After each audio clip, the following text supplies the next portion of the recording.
Let's walk around this 1957 Chevrolet BelAir two-door hardtop. I'd like to start off by saying that I'm a local car guy. I am not a dealer. I'm a collector and a hobbyist. Now, in addition to that, I do pre-purchase inspections and appraisals for owners, buyers, sellers, whatever may be required. And in some cases, some of the local people that I know that have cars, for one reason or another, decide it's time to part with a car, and they ask me for help to sell it. So this is what I do. I play with the cars and do what I can to make sure that they're taken care of by owners and collectors that enjoy the ownership and the use of their car and participation in different events. All right, let's get that out of the way.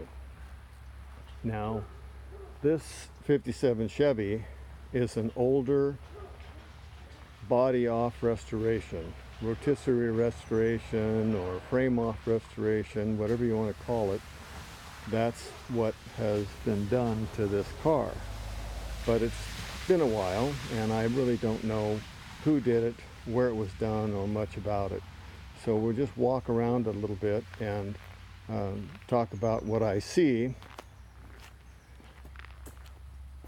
Some of you Chevy people know that there were different factories putting these cars together. So looking at the VIN number will give you a code that'll tell you which factory built this car. There's also codes that tell you what the original colors were, some of the original options, and how this car actually left the factory in 1957. I'm not going to get into too much of that, but I'll mention things as we go along the way. Now, this color combination is an original combination that was available, but I already know from looking at the trim codes that the car was not originally black with the red and black interior.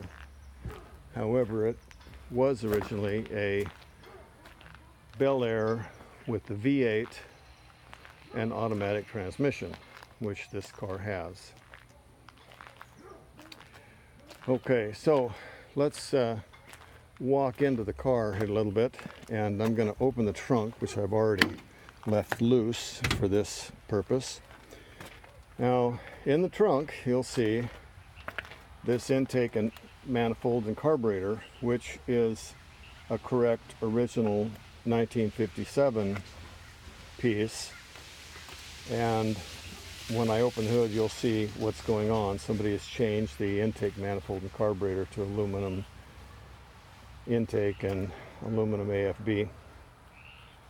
I'd probably change it back if I was the owner of the car. You'll also see the added stereo system that happens as well. But let's talk about the bones of the car. Now, in the back, one of the first things that we'll look at on the early Chevys, 55, 6, and 7, is what the floor looks like and the tail pan back here below the trunk lid opening area. This one is excellent. I would probably say that it was probably all replaced during the restoration. So the trunk floor looks like it's a brand new replacement trunk floor. Now, I also look at the trunk lids and underneath the weather strip in these areas in the pinch mold area to see if it looks like it's an original trunk lid that hasn't been patched up from rust or damage. This one has had some work, so it is what it is. Now, the rest of the trunk looks pretty good. And wheelhouse openings look great. Everything in here, good looking sheet metal. We just noticed that the trunk bottom edge has had some work. Okay, trunk closed very well. The gaps on the trunk are acceptable. I don't think it was any better than that when it was brand new in '57, looking at the gaps. Okay, now, while I'm thinking about it, I'm going to talk about the rear bumper and especially the rear bumper ends. These bumper ends are what they call first series. There was 3 series, the first, second, and third, and the third being a reproduction or an aftermarket or a replacement part one. The way I identify this is you'll see this right here. There's a little raised hump right here on the top of the bumper end, and you'll see the bar down below separating those 2 black painted spots. That's the first series bumper end. Second series bumper end still had the bar, but it didn't have the hump. Third series had neither the bar nor the hump. And now the gas door opener is here, and it looks like we have an original gas cap in there. The springs look good. The door opens and closes like it should. That's not too bad. You'll see the little problem here with the top of the stainless tip.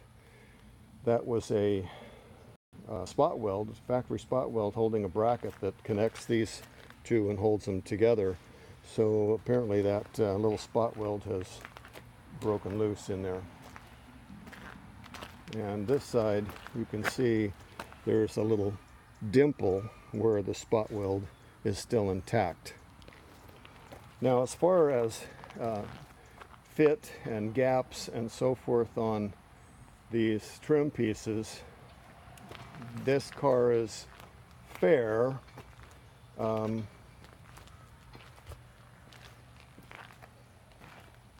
Could be better, but if it was down the assembly line looking like this, I think it would have passed just fine. Okay, let's go up further a little bit on the car, and we'll look at some other details here. When this car was done, obviously they replaced windows glass, but they didn't go for the date-coated glass to make it authentic. So some of the glass is replacement, obviously. The original back window is probably correct. It's an LOF glass, and it has the date codes on it that can be interpreted as well. Looking down the side of the car, it's a black car, so we want to have some very nice body lines. No ripples or waves. Everything needs to be nice and smooth and the correct radiuses and fit. Door gaps are very good on this car. The trim lines up very well.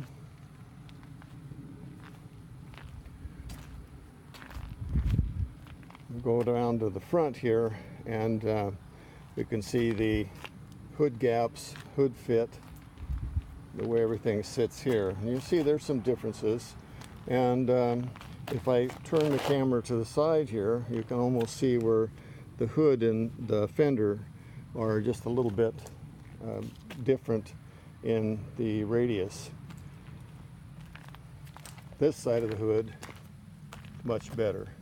So is that a problem with the fender, the hood, whatever, or is it a problem at all? It's up to the owner and just how far he wants to panel fit every piece. And of course, not knowing what the restoration details were, I can't offer an explanation why those fit differently there. Also notice the hood bar, extension bar here that comes around a little different radius, and it also is not quite matching in this area here. Still These are details, I see them, but who else will? All right, while we're looking at the front end of the car, we're going to see that the front bumper is 3-piece. They did have more than one supplier for parts, in the fact that there were manufacturing plants all over the United States putting these cars together. So suppliers were contracted to make parts, and one of the contractors made the 3-piece bumper and another one made a 1-piece bumper. A lot of people say 1-piece bumpers were on California cars, but I've seen them on many original cars. Okay, now the little rubber inserts, those are also kind of a little option, non-standard. The standard bumper tip would have a stainless steel insert that has painted partitions across the section. Okay, now as long as we're going down around the outside of the car, I'll keep going. Stock 57 BelAir hubcaps did not have the knockoff, but they were an option, which this car has. These are 14-inch wheels, drum brakes front and back. Okay, there's some variations on the antenna. See the antenna nut is loose here. I'll just run it down. Okay. Right side passenger side mirror is an option as well.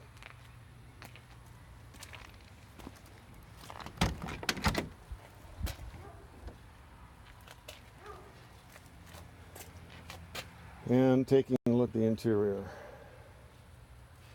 Again, I'm looking at doors and the pinch weld across the doors and bottoms of doors, looking at all those, how they were finished. I'll look inside here at door jamb finish, weather strip position, and I see that this car's missing the J mold that goes in here. There's a rubber weather strip piece that goes in here, comes down and around, and has a little gutter to divert water. Don't see them in the car. Okay. Notice the window flipper. It came down just the way it's supposed to. Some improperly adjusted flippers will not close properly, and they'll hold up when you close them. This is done very well there. The knuckle or scratch guards are an option. And let's go back here under the hood and we'll see what we got here. Okay, we have aftermarket air conditioner, and that aftermarket AC uses the standard 57 Chevy heater box. This would be a 283 power pack engine because it has the dual exhaust and it has the 4-barrel carburetor, which is in the trunk, which we already discussed. This car also, I see, has an aftermarket radiator because the top radiator tank is not a stock 1957 Harrison radiator tank. The stocker would have a date code stamped in it and have a little bit different look than this. This car has the treadle vac power brake unit, and this is the vacuum reservoir for the power brake unit. This has stock 57 Chevy power steering, which is the pump on the back of the generator, and it has the optional windshield washer.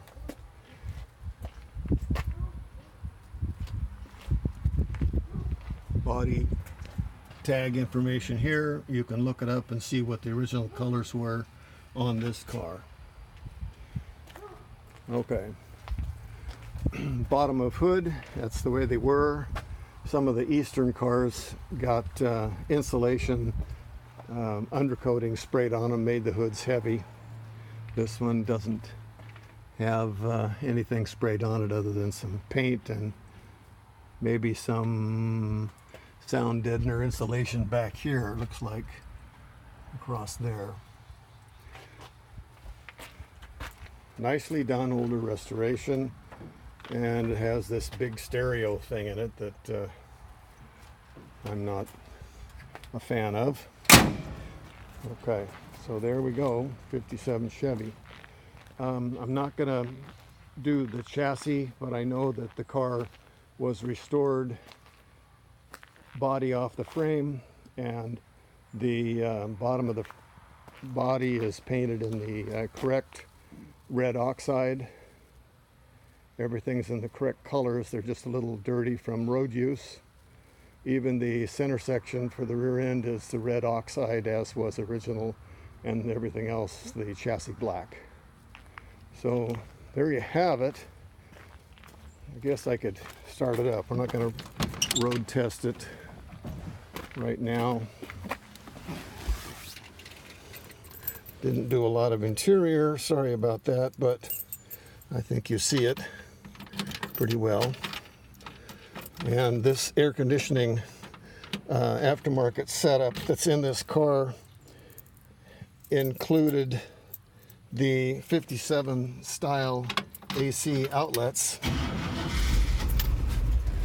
and there's an aftermarket added outlet there, and of course the AC unit that kind of hangs down below the dash a little bit.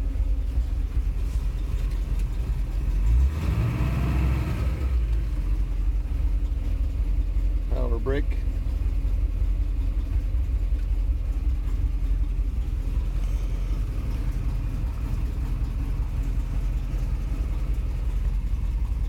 Okay, there you have it. 1957 Chevy BelAir 2-door hardtop. Hope you liked it.